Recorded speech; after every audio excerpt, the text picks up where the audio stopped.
Hello, everyone, and welcome to this week's edition of T-360. Today, I got my guest, Alan Gaines, with me, and we will be walking through the MLB postseason with you guys today. So, Alan, here it is, finally, the 2016 MLB postseason, the Fall Classic, what we've all been waiting for, Cubs versus the Indians. What are your thoughts on it? For one, I couldn't be more excited. I mean, Cubs, Indians, Bryce Harper got his wish. Baseball is fun again. Unfortunately for him, it did not include the Nationals. Two tortured fan bases square off in what I think will be probably the most highly rated World Series in recent memory. And I know there are even people with a passing interest in the sport who cannot wait to watch the first pitch tonight. Yeah, I absolutely agree with you. It's been since 1908 for the Chicago Cubs and 1948 for the, for the Cleveland Indians. That's 176 combined years without a World Series title.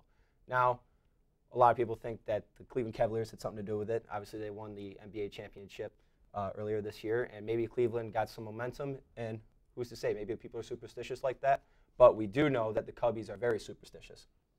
Ever since Bernie Mac, which you brought up, sang, root for the champs, and then Steve Bartman had his blunder, the Cubs have been a little tiresome when it comes to superstitions, and so I don't think it's a good idea to have Bartman throwing out the first pitch in any game, and well, I think the Cubs will continue to have their curses going on. Yeah, and to build off that character is one of the best character-building managers in Joe Madden. Now, Joe Madden's a very analytic guy. He loves to use his numbers, but he also knows where to put his players. And I will be speaking on behalf of the Cubs here when I say I think they have a very good chance of winning this World Series. The reason I say that is their offense is so prolific. Chris Bryant could be MVP this year, and he is just the best third baseman in the game, in my mind, other than Nolan Arenado for the Colorado Rockies, who is also an MVP consideration. Chris Bryant had a fantastic year. The Cubs would not be a 100-win team. They probably wouldn't even be a World Series team without Chris Bryant. He kind of put the squad on his back. Anthony Rizzo had a big part of it. John Lester's their ace pitcher going in Game 1. But Bryant, without him at third base, without him being just the young natural leader he is, I don't think they have the charisma to make it to the World Series. To go back to Joe Madden, the manager of the Chicago Cubs, he is very, very smart. He loves to shift. He loves to use situational hitting. He knows when to sack bunt. I feel like the bunt game in baseball is kind of a lost form. A lot of old ages, if you will. And Joe Madden loves to bring that back, bunting for hits, sack bunting, moving guys in the scoring position, and then bringing them in with their high on-base average guys. And I think they can do that more than the Indians can. I mean, I'm going for the Indians, the tribe there. I think if Francisco Lindor can drive in Rajai Davis tonight and Corey Kluber can get that fantastic curveball over, then I think the Indians can take home Game 1.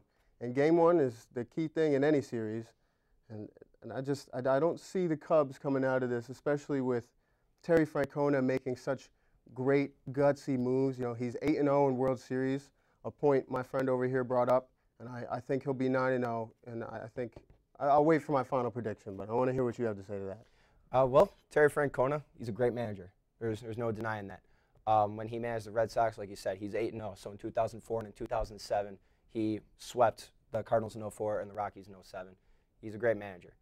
However, my feedback on the matter is the Indians won in 5 games against Toronto, and then the Cubs won in 6 games against the Dodgers.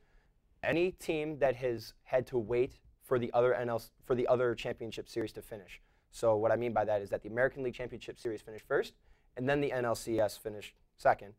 Anytime a team waited for the other championship series to end, that team who waited ended up losing. I think a lot of that has to do with bats staying hot. So if you get a team that's on a hot streak, they're hitting really well, and now they got to wait. Like the Indians were hitting really well against Toronto, but now they got to wait. Maybe their bats are going to slow down a little bit. Doesn't affect so much pitching, but it can very much affect the team's hitting. Well, in a year of broken curses, something is going to give. And I'll tell you, I think that might be one to fall, considering the fact that the Indians have been through so much adversity this year with the injuries they've faced. And Francona has got them up every game to go out there and fight and continually put out a high effort and try to make sure that they can procure more wins, as I like to say. Okay. But I know for a fact that Terry Francona will have them ready to play against the Cubs, And I know the Cubs have those patient, young, very powerful hitters, and Kyle Schwarber's coming back to DH tonight, and that's a wild card that is a really, really, really gutsy move by Joe Madden. But in the end, Corey Kluber just has to get that curveball over on them, and I think we'll see a very excellent pitch game tonight between him and John Lester. Mm-hmm. Me and you so far have mentioned John Lester and Corey Kluber. Both of them Cy Young candidates. Corey Kluber did win in the past. John Lester could very well win it this year for the National League. Now, the other guys in each rotation, you got the guys with the Cubs. You got Jake Arrieta. You got Kyle Hendricks, who could also win Cy Young this year. He's the ERA leader in the National League. The Indians, Trevor Bauer's having a great year. His pinky's fine now. It's not bleeding all over the place. Josh Tomlin's having a great year. I just feel like these guys might be playing a little bit over their heads. And with a stage like the Fall Classic, the World Series is the biggest stage in baseball. It's what everyone waits all year for. And I think that the Cubs have a little more experience to kind of get past that pressure, especially with leaders like John Lester, who can kind of teach the young guys. Hendricks, Arrieta hasn't been there before either. Kind of teach them, hey, this is how we do things. Here's how you manage your emotions. And I think that's going to play a huge role, especially with a guy like Lester, a guy like David Ross, who's a veteran catcher who can help them out in the matter as well. And I think that the young guys for the Cubs may come out on top with this one. Okay. Very interesting points. But I think even all those hot hitters for the Cubs who are coming up, like Javi Baez, Rizzo, and Chris Bryant, who's had an excellent MVP campaign and postseason, I think when you put in a bullpen that consists of Andrew Miller, who has yet to allow an earned run, and his opponents are only batting 132 against him, which, as you know, as a baseball fan, is absolutely improbable. And then you have Ryan Shaw and Cody Allen, and you add those in from the bullpen, and I think that they have the pieces to get through their starters, even if they give up a run, 2, maybe even 3, and survive and take a game longer. I think the Tribe just has that edge to them that they need going through all this adversity, that they can bring to the World Series, and the energy that Cleveland has, especially tonight with the Cavs and the Indians playing right next to each other, all those people, all that energy, I find it hard to believe that they will lose Game 1. You bring up a very good point with the bullpen. And that's one thing I will say Cleveland has the advantage over the Cubs in, is the whole bullpen depth.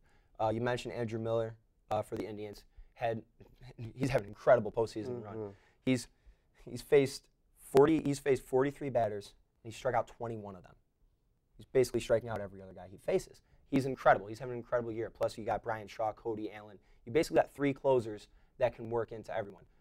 I will say the Cubs' bullpen is lacking in that sorts, but if the Cubs have a lead going past the 8th inning, you got to roll this Chapman in the 9th. And that guy, he rarely throws a fastball under 100 miles an hour. He's electric. We all know it. He's the best closer in the game. And once you have a lead going past the 8th inning, the problem is getting to the 8th inning. If the Cubs starter doesn't go past 5 or 6 innings, they kind of struggle getting to Chapman. But once they do, it's lights out. And I think guys like Arrieta can give him depth. If Lester can give him depth, they got a very good chance at winning this series. And that brings up my largest point, which would be Arrieta's inconsistency in the NLCS and the necessity for him to win at least 2 games here, him and John Lester. If the Cubs are going to take home this huge championship and break that drought, I just think the Indians will take advantage of the inconsistencies of Hendricks and Arrieta in order to effectively close out the series. And I think I'm pretty close to making my prediction, so I'll see what you got to say. Well, as I said earlier, my prediction is the Cubs. I do think the Cubs will win the 2016 MLB Championship. I think the curse of the GOAT is over. Curse of Bartman is over. Curse of Bernie Mac during the 7th inning stretch. It's over. It's all done. 108 years will be just swept under the bridge. And I'm going to say 6 games. Now, Corey Kluber, great pitcher. He's the kind of guy who could outdo a Lester. But I do think they're going to split. I think Kluber and Lester can split the game, so that's 1-1. And I just think a guy like Trevor Bauer and Josh Tomlin, they don't have the sustainability to keep it up. Like I said before, this is a very high-stakes stage, and Tomlin and Bauer haven't been here before. No one on the Indians has, as well as the Cubs, so that's what makes it so exciting, is who's going to crack first or who's going to break through first. And I think the Cubs have more veteran leadership to get there. If you look at each pitching matchup, I think they both favor each other in different ways, but I think the Cubs will end up winning this one in 6 games.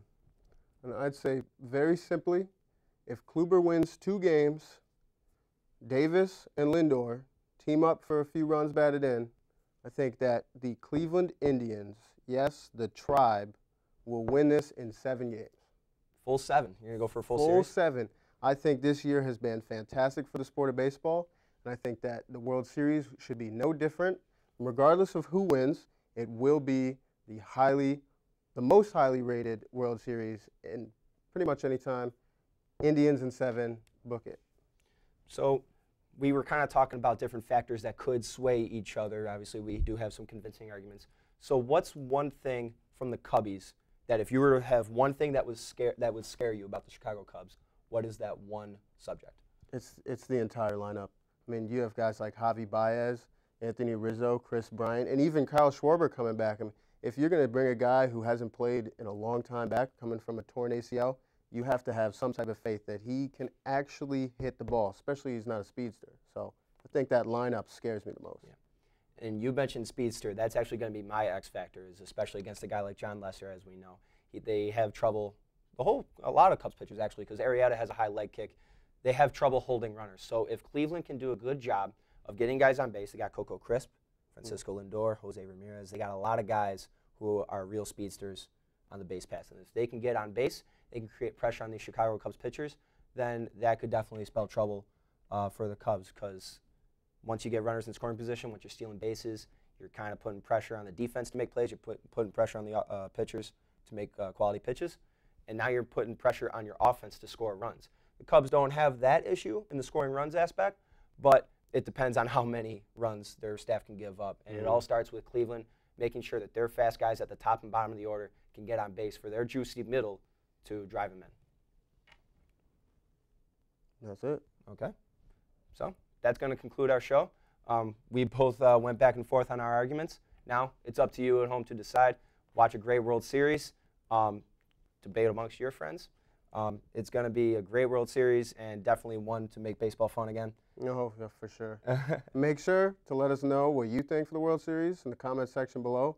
And if you like us, we'll be back here for more. Fortunately, baseball is wrapping up, but we got basketball, we got football, That's right. we got hockey, we got it all. That's right. As far as the World Series, one quick wrap-up. Follow Talent Television on Facebook and Twitter, and also tweet at us and message us on those platforms and let us know what you think of this upcoming World Series. But from this week at T360, I'm Austin Speaker. I'm Alan Gaines. And thank you, and we'll see you next week. Peace out.